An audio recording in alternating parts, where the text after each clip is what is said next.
So recently, our favorite leaker, Midori, has confirmed that the sequel to Sonic Frontiers is in production, which honestly that itself is not the big surprise, but what's making people excited is that they're continuing off the formula of Sonic Frontiers. Quoting Midori, it's a sequel in gameplay style, and with Sonic Team's sketchy history of coming up with a good formula and then scrapping it, hearing this was really nice. So now that we have that confirmation, I want to just lay out all of my ideas for the perfect sequel to Sonic Frontiers. Now, this is perfect in my eyes. What I think may not line up with what everyone else does. So, if you do have a different idea of your perfect Frontier sequel, let me know in the comments. I'm very excited to read all the comments in this video in particular. And, like always, if you guys enjoyed the video, make sure to subscribe. It helps me out, it helps the channel out. And we've been doing pretty good recently. We've been doing really well, so let's keep that momentum going. And without further ado, let's go everything I want in the perfect Sonic Frontiers sequel. So first up, we obviously have to talk about the controls, cause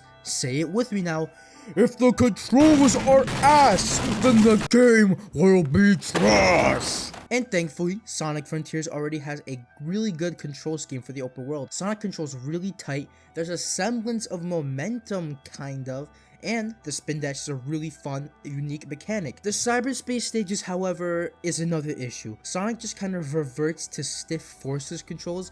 Though I do think it's better than Forces, it's still a massive downgrade from the open world. So for the next game, first of all, I think that both open world and action stages share the same control scheme, just for consistency's sake. But what should that control scheme be? Well, I think Kishimoto put it best himself. I think it's time that we ditch the boost formula and go full momentum. They were experimenting with Sonic Frontiers with having Sonic, use the spin dash, but since Frontiers was not built on it, it just feels very broken. And again, it's more pseudo momentum and it isn't really true momentum. So for the next game, they really should try to make a more fun momentum based movement system with the spin dash obviously to boot. And I mean, they were onto something, because for some reason, Knuckles has really good rolling physics out of any character. For some reason, Knuckles does.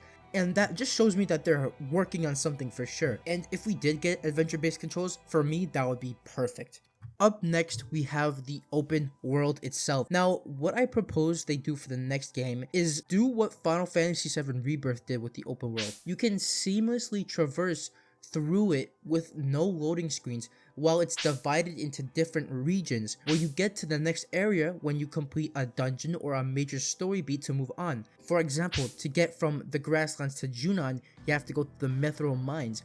And I feel like for the Sonic game, this is a perfect way to implement the action stages. For example, if you want to get to like Station Square to Angel Island, maybe you have to do an action stage to get there, which would be a really good way to implement them into the open world itself. So what I want them to do is basically give you the illusion you're in an open world game, when in reality it's just an open zone game. Now for the art style, please no more realism. Yeah, it's fine or whatever for the first game, but I want the game to be visually appealing and consistent. Sonic clashing with the realistic world just did not mesh right for me. So for the next game, they should start to lean back into that surrealism that Sonic's art style is really known for. My ideal look would be something like Sonic Adventure or Sonic 3's art style, because I feel like those two games really nailed that feeling of a world that could exist, but Sonic aspects like loops and grind rails floating in the sky could still exist naturally. Now, where would this take place? Now, if they have the brass balls to do it, they should again take a page out of Final Fantasy VII Rebirth's book and make the game a globe-trotting adventure. They could, 1, have so many unique locations and have it make sense, and 2, can finally explain Sonic's world and how things coexist with each other. My dream is to have the entire world of Sonic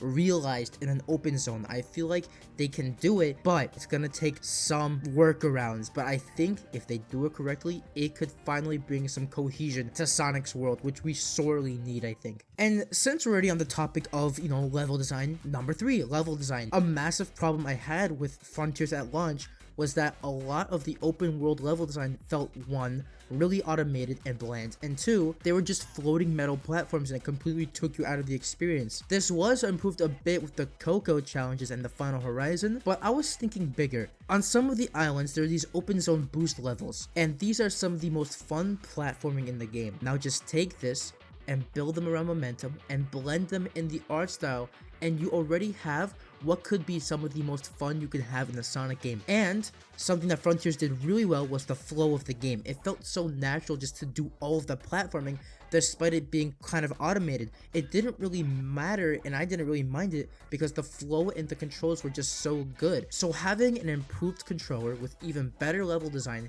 that flows really well and it meshes with the environment, chef's kiss if I've ever seen a chef's kiss. And something that I would think would be a cool idea is if they just slide in some old level design from past games. Now, I know we're all tired of all these old levels coming back, and so am I, but imagine if you're in a mountain area and you're doing some platforming and you start to feel some type of familiarity, and then you realize you're playing a section of Kingdom Valley or Red Mountain, or you're in the city level and you realize you're in the intro of Speed Highway or Radical City. Again, it will make the worlds feel interconnected, and it won't be in your face about it like, oh, look here, it's Green Hill Zone, guys. It will just be in the world like it's natural, and you'd be like, oh, that's cool. Kind of like how Breath of the Wild, you would stumble upon the horse ranch from Ocarina of Time. It's just a small reference that would be nice for longtime fans to have, and we also have some solid level design to boot.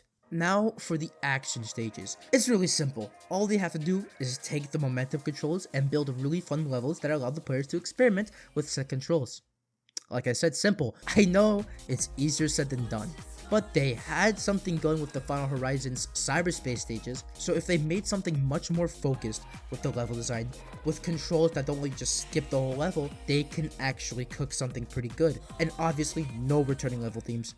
Up next, we have combat. Now, combat is something that they got pretty decent in Frontiers, but I think I and many people have this issue. It's too easy, and it's not only easy, it's kind of boring. A lot of the moves Sonic just do, they just do damage, and sure, they look cool, but style can only get you so far when there's little substance.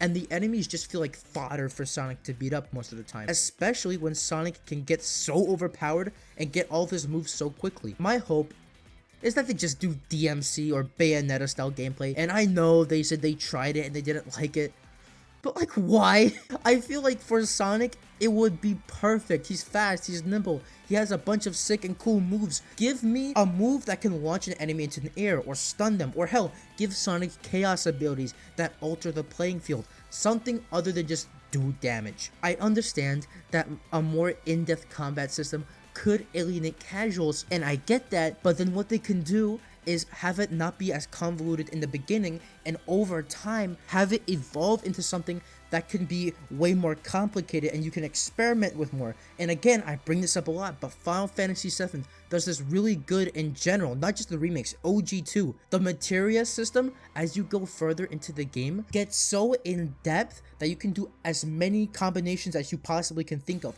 But it's based off a very simple system of taking a spell and putting it into a slot. It only gets complicated if you want it to be. Also, the enemies need to be way more difficult, man. That's why Master Ninja is such a good fight. It actually takes an ounce of skill, and the perfect parry in the Final Horizon after the recent patch is nearly perfect. Make that the parry for the next game, please. Thank you very much. Now, combine all of that with the enemies that actually pose a challenge, and you have yourself a really good combat system.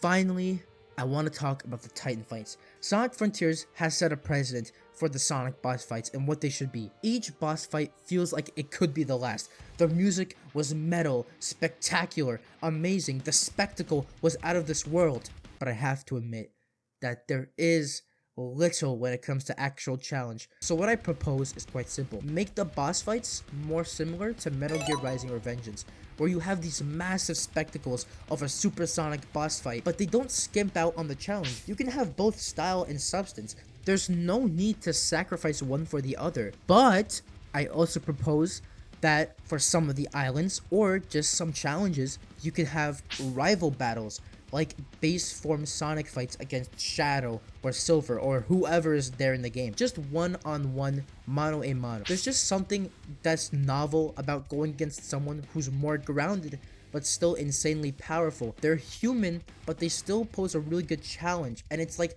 really grounded, and that's just something about that grittiness just is a unique feeling that I really enjoy. And we haven't had rival battles since Generations, so having something like that would be really cool. And I promise you one more time, I'm playing from Final Fantasy VII Rebirth. The QTEs in the fights should be similar to the Loveless game, where you have to press these buttons at a certain time and you're incentivized for doing better, like with more XP or maybe an item or a reward. Something to actually make you want to, you know, press the button at the right time with besides just fucking death. But honestly, they don't really have to do much, just increase the difficulty and make it more spectacular. I don't fucking know. And with that out of the way, that is all of what I want for the next Sonic Frontiers sequel. Now, I didn't really touch the story because that's kind of something I don't really know how to think about until I kind of get a grasp of what the game is going to be around. I don't know. I'm not really good with stories, but if all of this stuff is good and the game is fun, I really will not care. I do not really care. Just make the game fun and I'll be happy camper. And that's all I gotta say for today, ladies and gentlemen. If you guys enjoyed, make sure to like, subscribe, turn on notifications, and comment down below what you guys want in a sequel. Do you think you want something different? You guys agree with me? What do you think? And again, I just want to thank y'all so much for the support recently. We've been getting a bunch of new subscribers, and I want to keep that momentum going. So if you guys, again, like the video, subscribe like always. It helps me out. And I want to do more cool stuff with y'all, so subscribing helps me be able to achieve those goals. But that's really all I got to say for today, ladies and gentlemen. Hope you guys enjoyed the video, and I'll see y'all in the next one.